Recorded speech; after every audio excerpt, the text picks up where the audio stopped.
The federal government of Nigeria is now making headlines again as it plans to borrow a huge 17.89 trillion Nigerian nairas to finance the 2026 national budget. Yes, you heard that right, 17.89 trillion naira. This is one of the biggest loan plans ever proposed by the government, and it has already started stirring a lot of discussion both in the country and internationally. If you are watching this, please don't forget to like this video and subscribe to the channel, because this story will help you understand where Nigeria's economy is heading and how it could affect you and everyone around you. Now, let's break down what is really happening. The government says it needs to borrow this money to cover what it calls a budget deficit. That means the money the country plans to spend in 2026 is much more than the money it expects to make from taxes, oil sales, and other revenue sources. In simple terms, the government's expenses are higher than its income. So, to balance the books, they will take loans, both from local and international lenders. Out of this 17.89 trillion Nigerian nairas, about 14.31 trillion Nigerian nairas will come from inside Nigeria. That means local banks, pension funds, and investors within the country will be lending the government money. The remaining 3.58 trillion Nigerian nairas will come from foreign lenders. The plan is to raise the money through bonds, treasury bills, and international credit sources. If you're just joining this discussion, please like this video right now and make sure to subscribe, because you need to stay updated on stories like this. They affect your pocket and your future. Now, let's think about what this means for ordinary Nigerians. Every time the government borrows, that money doesn't come for free. It must be repaid with interest. And that interest is paid from the government's revenue, which mainly comes from taxes, oil, and other public income. So, in 2026, debt servicing, which means paying back both the loans and the interest, is expected to jump to around 15.52 trillion Nigerian nairas. That's a lot of money, and it means almost half of what Nigeria earns might go straight into paying debts instead of building roads, schools, hospitals, or supporting citizens. This situation has many experts worried. Some economists believe that borrowing can be useful if the funds are spent on productive projects, things that bring money back into the economy like infrastructure, agriculture, and technology. But if the loans go mostly into paying salaries, running costs, or projects that don't generate revenue, then the country might fall deeper into debt without much to show for it. Please like this video if you're following this breakdown so far. Your support helps us bring you these updates in simple, clear language every day. Let's look at the reason behind this loan again. The government's revenue is expected to drop from 38 trillion Nigerian nairas in 2025 to around 29 trillion Nigerian nairas in 2026. That's about a 23% fall. So the question is, why is the revenue dropping when oil prices are still not bad globally? The answer is a mix of several things. First, oil production levels have been inconsistent due to theft, pipeline issues, and limited investment in the sector. Second, non-oil revenues like taxes and customs duties haven't met expectations because the economy has been under pressure, with businesses closing and inflation eating into profits. To make things worse, inflation is still high, food prices keep rising, and the naira has been under stress. That means every time the government borrows in dollars, it takes even more naira to pay it back. It's a heavy circle. And this is why many Nigerians are asking, will this new 17.89 trillion Nigerian nairas loan really help? Or will it just pile up more debt? If you have an opinion about this, please share it in the comment section, and don't forget to like this video and subscribe for more real and clear news analysis. Now, according to the government's plan, this borrowing will help fund major sectors like education, health, defense, and infrastructure. The 2026 budget is designed to focus on economic recovery and job creation. There's talk about improving electricity supply, fixing key roads, investing in transport networks, and supporting the manufacturing industry. These are good goals, but the big question remains, where will the money truly go, and how will it be managed? Because Nigerians have heard big promises before, and they know that what matters most is not just how much is borrowed, but how it is spent. You might wonder, how bad is Nigeria's debt right now? As of today, Nigeria's total public debt stands above 121 trillion Nigerian nairas, both local and external combined. That's according to the Debt Management Office. This figure keeps climbing every year, and with this new 17.89 trillion Nigerian nairas loan, that number will move even higher. The truth is, debt itself is not evil. Most developed countries owe money too. What matters is the ability to pay back comfortably without harming the economy or citizens. Right now, one of the biggest worries is that Nigeria's debt service to revenue ratio, which shows how much of our income goes into paying debts, is close to 45%. That means for every 100 Nigerian nairas Nigeria earns, around 45 Nigerian nairas is used just to settle debt. That's almost half of our national income, leaving little room for development. Please, if you are watching this and you like this kind of real explanation, kindly like this video and subscribe.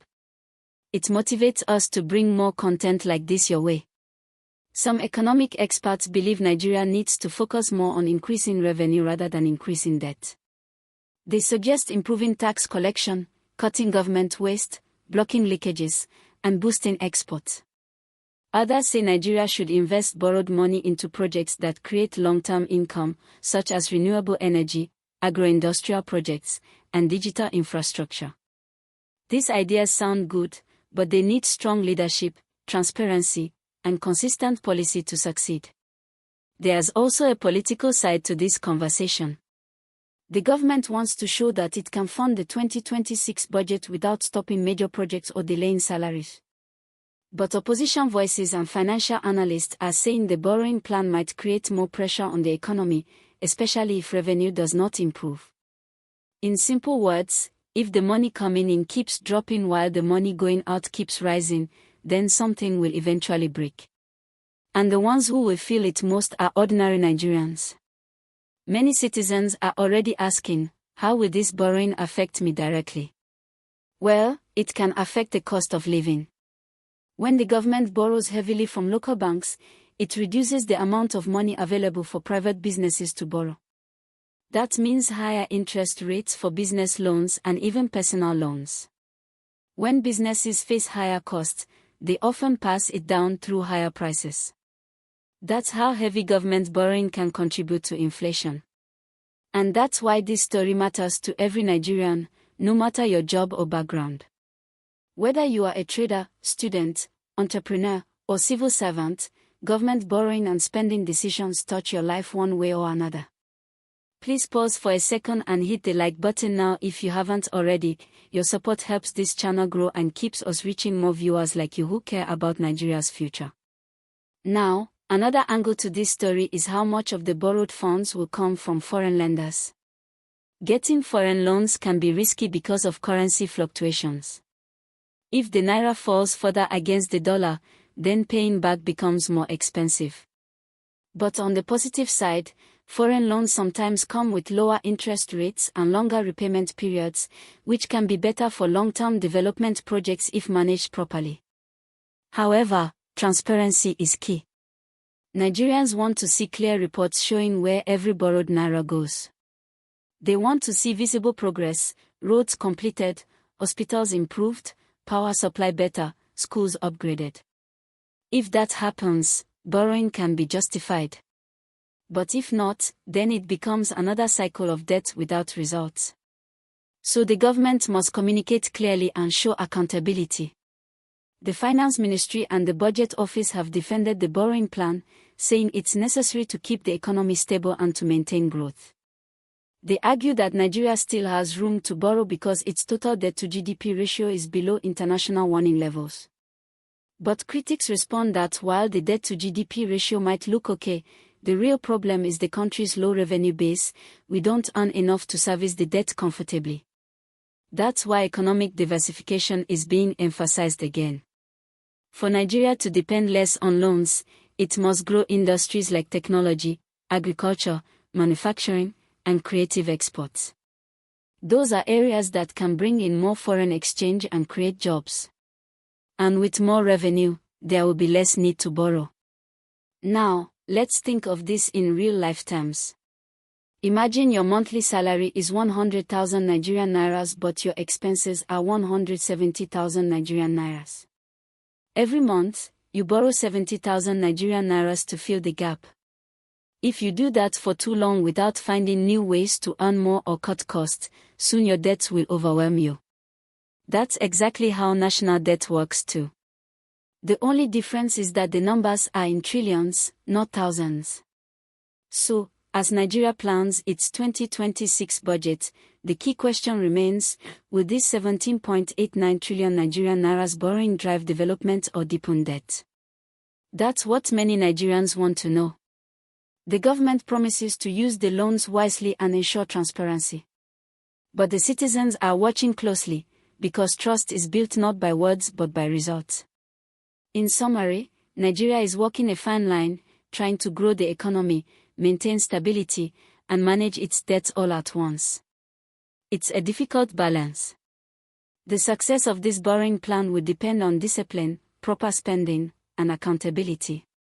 Because loans are like medicine, they can heal or harm depending on how they are used. Please don't leave without liking this video and subscribing to the channel if you haven't already. Your engagement helps us continue to bring clear, calm, and accurate news breakdowns that help every Nigerian understand what's really happening in the country. Let's keep learning together and stay aware, because informed citizens make stronger nations. So as this borrowing plan moves forward, keep your eyes on how the funds are spent, how revenues are raised, and how it affects daily living. The 2026 budget will tell us a lot about where Nigeria is headed, whether towards real recovery or deeper financial pressure. For now, all we can do is stay informed, ask the right questions, and hold our leaders accountable. Thank you so much for watching till the end. Please give this video a thumbs up right now and hit that subscribe button with the notification bell so you never miss our updates. I'll see you in the next one. Stay safe, stay hopeful, and keep watching for more important stories about our nation and its future.